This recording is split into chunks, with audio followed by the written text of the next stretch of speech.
been tough to get too much information or video out of Athens, so be ready to watch the Georgia spring game coming up on a Saturday to get a look at this football team for 2021. We're going to dive in with Palmer Thoms from Dogs 247 Sports to break down Georgia football. Please like, comment, share the videos on social media, and subscribe right here. Palmer, how are we doing today? I'm doing well, Mark. Appreciate you having me on, and I'm certainly looking forward to watching the spring game on Saturday. So I caught a list of teams in the SEC that are holding open scrimmages that the media can attend, and Georgia was not on that list, and that's made it a little difficult for you and other media members to figure out what's going on, but I'm going to hit you up for the major storylines, and the first thing that came to mind was George Pickens being lost, how the wide receiver room stacks up. Georgia fans felt very confident in the wide receiver room coming into spring practice, but a couple weeks in when George Pickens tears his ACL, Georgia loses him for the season. A week after that, Jermaine Burton goes down with a knee injury. I think Georgia fans were ready to put everybody in that wide receiver room in bubble wrap. Georgia fans were ready to shut down spring practice. Why are we hitting? Why are we doing this? Why are we doing that? And I think obviously primary concern coming out of spring is the health of a team. Maybe even more so than where your team is at on the football field. I think you want to get them as healthy off the football field as possible. And the wide receiver room has been banged up, and it already was banged up coming into spring with Marcus Rosemy-Jack Saint recovering from an ankle injury that kept him out of the last couple of games of the last season. Dominic Blaylock missed all of last year with a second torn ACL. Those are two guys that Georgia was going to be counting on this year. And they need to get those two healthy, as well as Burton, who's recovering from this minor knee injury that he suffered this spring, especially if, everyone's going to be kind of chipping in. It's going to be a group effort by committee to replace the production of George Pickens. So, I think that probably wasn't an area that Georgia fans were going to be concerned. And especially, I think they probably were going to be watching it, but it was going to be more out of, hey, what can these guys show us that our offense hasn't shown in the past? Now it's more a little bit of a concern, the wide receiver position is, in terms of, can we keep these guys healthy, and are these guys going to be good enough to replace the production that we're losing? Get your free Georgia mask at voiceofcollegefootball.com. Go to voiceofcollegefootball.com. You can register for free right there. Get a coupon code, get your free mask. If you don't want a mask, please check us out anyway at voiceofcollegefootball.com for what we've got going on there. We got Palmer Thoms on the line to help us break down Georgia football. Look forward to the spring game coming up on Saturday, 2 p.m. Eastern time from Athens. So while you're on a roll with the injuries in the wide receiver room, you might as well take us through the entire roster because it's quite the list.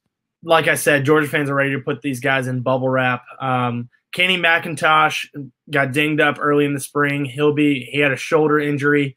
He'll be missing the spring game. And we're not exactly sure what Kirby Smart meant by this, but he was kind of alluded to the fact that running back room has seen several guys be in and out of the lineup and in and out of that rotation for practice.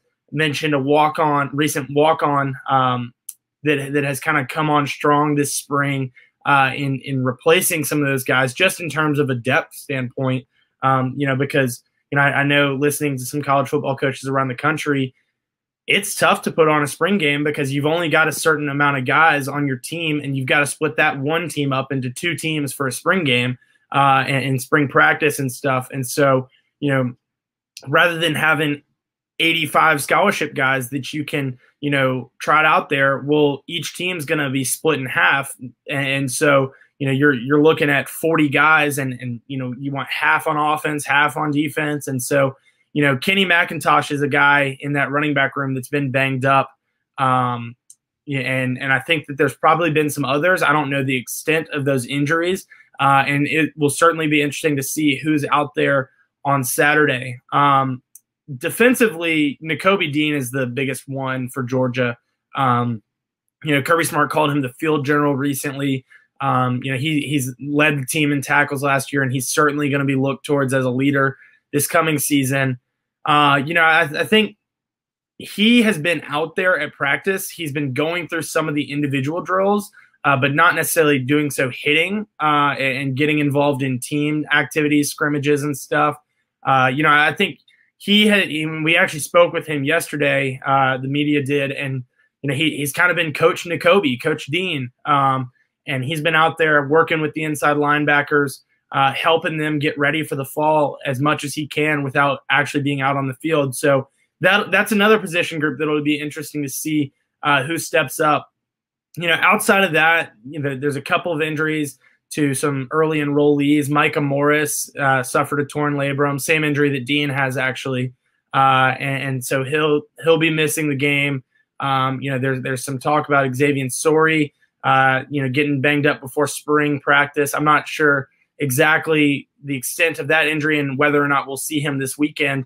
I think there's probably some other ones that we don't necessarily know because, like you said, things have been so radio silent over in Athens. And so it's certainly going to be interesting to see who's out there, who's not, and, based on that, where things line up rotation-wise and depth chart-wise. Talking Georgia football with Palmer Thombs from Dogs 247 Sports. You know the brand, 247 Sports, dogs247.com. Just look it up right there. Check out Palmer's work covering Georgia football. So you had a pretty interesting theory in regards to the backup quarterback position that you shared with me before we started to record. JT Daniels, of course, everybody wants to see him play. I'm guessing, let's say 15 games would be a good number for Georgia fans this year. And, but besides that, the room is loaded, stacked, talented, somewhat inexperienced outside of Stetson Bennett, of course, but he's the guy with the least talent, but the most experience. And just your thoughts about how this may play out. God forbid JT Daniels has to miss a game or two or more. Yeah, Kirby Smart has been it was an interesting move to see him come out and announce JT Daniels as the starter. It's something that he didn't do with Justin Fields and Jake Fromm. That whole situation, he didn't even do it once Fields was out, and Fromm was very clearly the guy. You look at Kirby Smart's quarterback history here at Georgia, he has never come out and announced this guy's our starting quarterback. He may have done it with Jacob Eason. That was before I was covering the team. But with Eason that first year, he was a true freshman coming in, and he didn't start the first game. So, Kirby didn't do that. It was him and another guy playing against North Carolina. Eason ended up taking over, obviously was the starter going into that next year before he got injured in the first game, and Fromm took over and held Eason off after that. Fromm holds on to the position group. So it was an interesting move to see Kirby come out and say, hey, JT is our starter. He's our guy. We're going to roll with him. We're excited about him. And I completely agree with that in terms of what Georgia fans are thinking. There's a lot of excitement about what JT Daniels can do. But as we were talking about before, behind him is going to be interesting to watch on Saturday. You've got, like you said, Stetson Bennett is a very experienced option, but probably the least talented quarterback in that room. And he would probably wear that with a chip on his shoulder. I think he played that way all last season and did so admirably. But just in terms of just raw talent and recruiting rankings, he's by far and away the lowest rated quarterback in that room. It would be interesting if Daniels went down, be it for a helmet coming off and he has to come out of play. Maybe he goes down in the middle of a game. Stetson Bennett is probably the guy because of how experienced he is in this offense. Played a full season in it last year, pretty much. And so he knows what Todd Monken is doing. But if it was a longer term injury, it would be interesting to watch Carson Beck, a redshirt freshman who didn't get any experience last year, with the exception of handing it off late in some couple blowouts, and 5-star quarterback Brock Vandegrift. Those two guys would probably be battling it out for a more permanent starting position. And it's certainly going to be interesting to watch those two on Saturday. There's a lot of buzz about Beck this spring. It'll really be the first time that we get to see him, in action, with the bullets flying. I think he's a guy that was highly rated out of high school, and has probably been overlooked in this quarterback room, especially, looking ahead beyond this season. I think everyone's looking, it's either going to be Gunnar Stockton, 5-star quarterback, Brock Vandagriff, 5-star quarterback. Well, Carson Beck is still there. And I think this spring, he's kind of taken that to heart and made a name for himself in that room. But, obviously watching him will be interesting, and as well as watching early enrollee Brock Vandagriff. We're here talking college football each and every day, the voice of college football. So please like the videos, share the videos on social media. You enjoy the content, others will as well. And you connect with people on Twitter and Facebook and other social media platforms that have no idea that we're here. So please share the videos and subscribe. Check out Palmer's work. Again, Dogs 247 Sports. You see it right there on the banner. All right, these spring games, you can only take so much from them, but you can take something. For me, it's more about, we know what JT Daniels is. He's a proven commodity. In other situations at other schools, it's about quarterback battle and how do these guys look against each other's just sheer throwing ability. That's checked.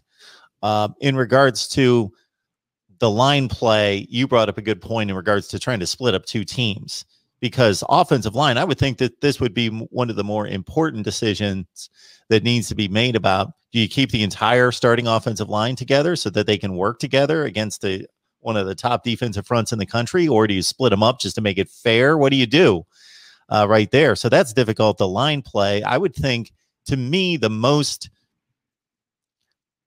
valid evaluation is watching wide receivers go up against cornerbacks, because that's pretty much a football game. There's nothing that's a one-on-one matchup that you can evaluate who's winning the wars out there. Just your thoughts about the spring game, what you're going to be looking out for, what stands out to you. Yeah, like you said, defensive line, Georgia's got it covered. One of the best defensive lines in the country. Offensive line, certainly one of the most talented groups in the country. Georgia may not have its starting five figured out, but it's going to be, Matt Luke said his goal is to find the best 5 guys. That best 5 guys is going to be incredibly talented, regardless of who it is. And back to your point about splitting up, the offensive line into 2 teams, it's going to be interesting to watch because, with the way that Georgia rotates the offensive line and maybe is trying out different combinations on the offensive line, you've probably got 6, 7, 8 guys in there that are running with the starters. And so do you put that 6th, 7th, 8th guy on the second team and have them running together, or do you keep them with the first unit and kind of see what they look like as a group in those different combinations? But like you said, I think wide receiver and cornerback is going to be interesting to watch. We mentioned all the holes that Georgia's got to fill at wide receiver, and there's some talented guys there, but more so unproven guys. Karis Jackson is probably the most proven of them all, led the team in receiving yards last year, was tied for the team lead in receptions.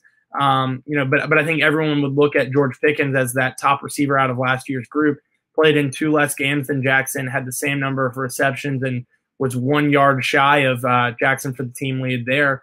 But outside of Pickens, Jackson is going to be the most proven guy in that room, and so he's certainly taking on a big role. Demetrius Robertson is back for his COVID year of eligibility. That's a guy that Georgia fans have been looking to make take that next step for several years now.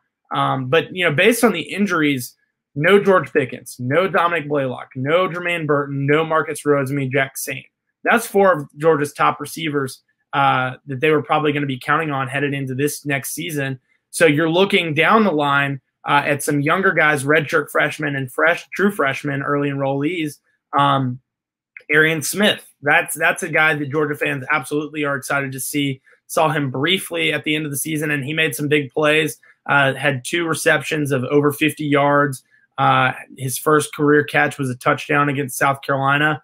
He's a guy that's going to be taking on a bigger role, especially with Pickens going down. Justin Robinson, he's a guy that probably, at least physically from a body standpoint, matches up, well with Pickens and replacing him. There's been a lot of buzz about Robinson this spring.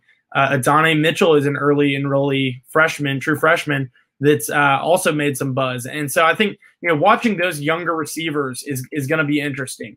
On the other side of the ball, it's the corners and the guys that they're going to be matching up against. I think coming into spring, that was probably Georgia's biggest question. Coming out of spring, it's going to be how they're replacing George Pickens and keeping those wide receivers healthy. So, I think defensively, you're looking at, you're replacing Eric Stokes, you're replacing Tyson Campbell, you're replacing DJ Daniel, you're replacing those three guys at the outside corner positions. You're replacing Mark Webb, Tyreek Stevenson at the inside star nickel position. That's 5 defensive backs right there that Georgia's got to replace.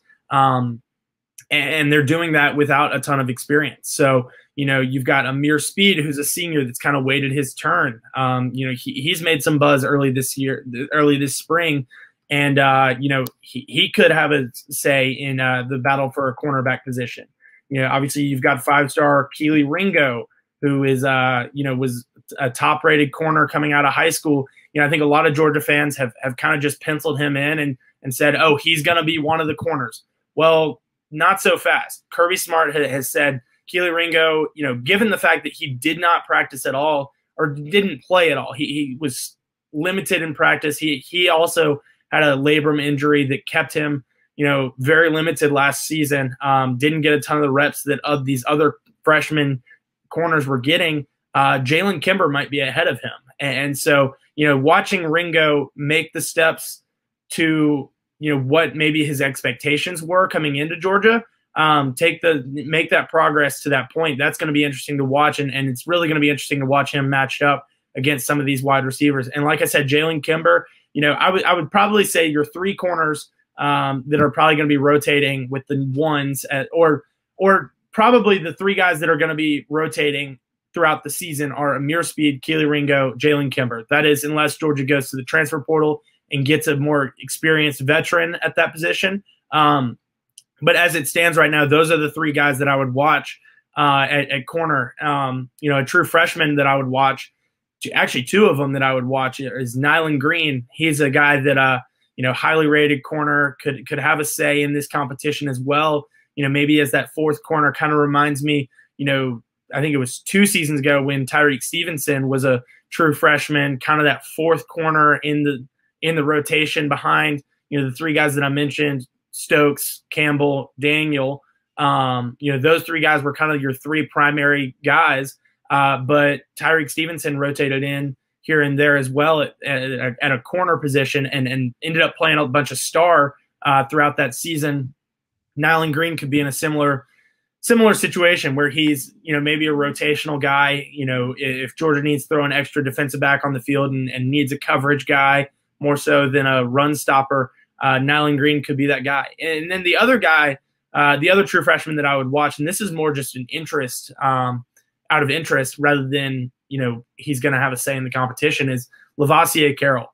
Was a running back out of high school, out of IMG, recruited to Georgia as a running back, and was the only running back that Georgia signed this past year.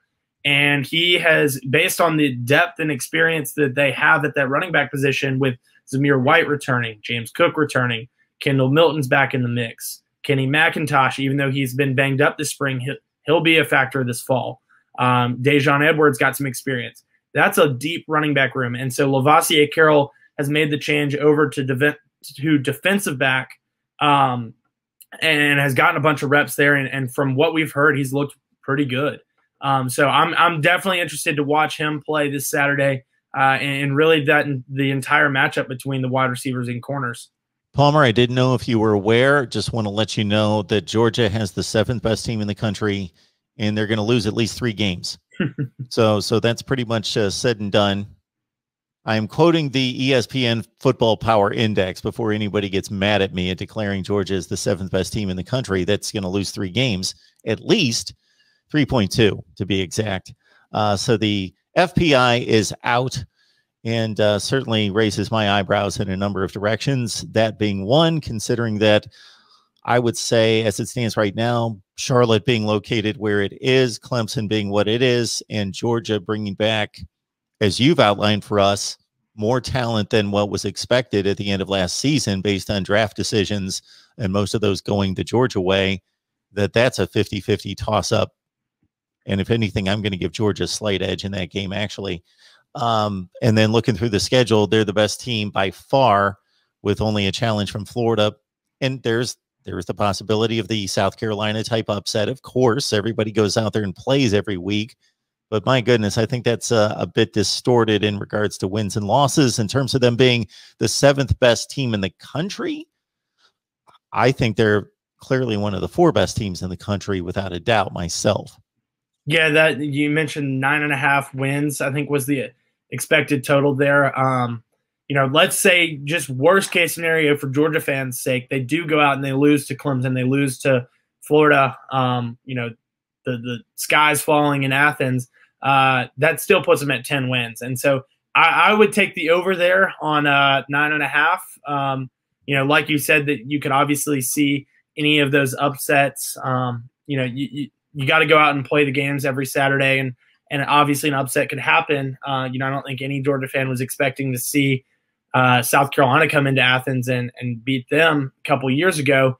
But I do think Georgia is probably one of the top 5 teams in the country, maybe top 4. You've got that upper echelon of teams, and Georgia is certainly there and going to be competitive this fall. I don't know how much stock I would buy in the current FPI there. But it's certainly interesting to watch and interesting to see kind of what those predictive models have for Georgia.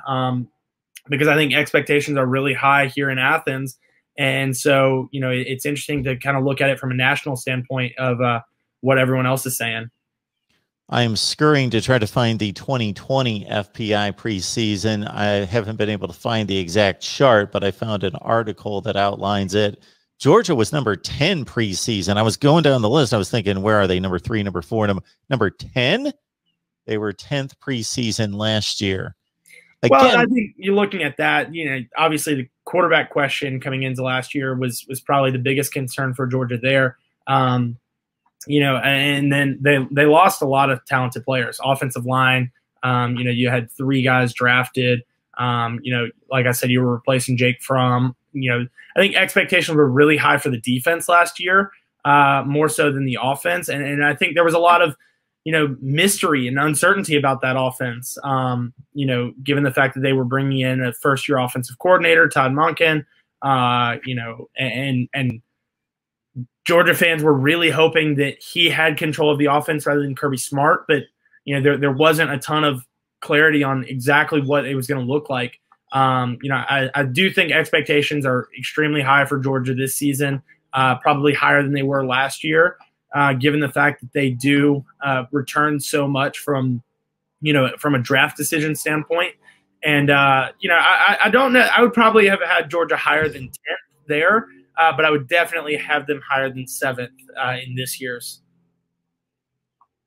Just to rest easy for everyone, let's understand that Alabama was number 4 preseason last year, which is a high ranking, but they were clearly the best team in the country, not number 4. And they finished number 4. Clemson 1, Ohio State 2, Oklahoma 3, Alabama 4. That was preseason last year. And Penn State was number 5. They went 4 and 5. All right. So anyway, it's FBI, and it's fun for all of us to predict and judge other people's predictions and projections, and a lot goes into that. And it's dead on the money many times, and it's way off many times. So that's how it typically goes. Palmer Tom's looking forward to covering the spring game this Saturday, and I certainly would love to have you come back and give us your breakdown of what you saw out there on the field between the hedges. Will do.